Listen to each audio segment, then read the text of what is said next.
तसर silk, टूसर silk, ज्याला वन्य रेशीम किंवा कोसा रेशीम असेही म्हटले जाते, हे भारताच्या समृद्ध वस्त्रपरंपरेतील एक अमूल्य दागिना आहे.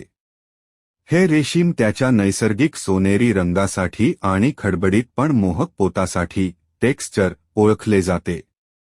तसर सिल्कबद्दलची सविस्तर माहिती खालीलप्रमाणे आहे. 1. निर्मिती आणि उग.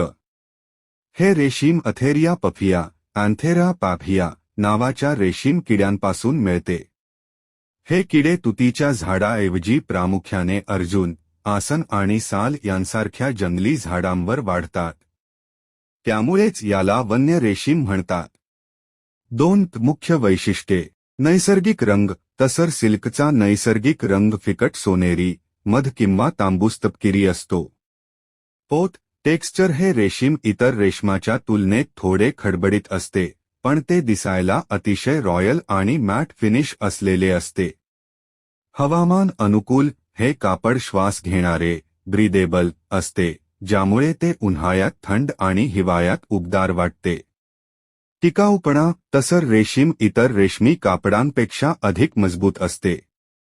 3. भारतातील प्रमुख उत्पादक क्षेत्रे. भारतात प्रामुख्याने आदिवासी पट्ट्यांमध्ये तसर सिल्कचे उत्पादन घेतले जाते. झारखंड हे भारतातील तसर सिल्कचे सर्वात मोठे उत्पादक राज्य आहे. छत्तीसगड येथील चांपा सिल्क जगप्रसिद्ध आहे. ओडिशा आणि पश्चिम बंगाल या राज्यांतही मोठ्या प्रमाणावर उत्पादन होते. महाराष्ट्र, विदर्भातील भंडारा आणि गडचिरोली जिल्ह्यात कोसा रेशमाचे उत्पादन केले जाते. 4. उपयोग. तसर सिल्कचा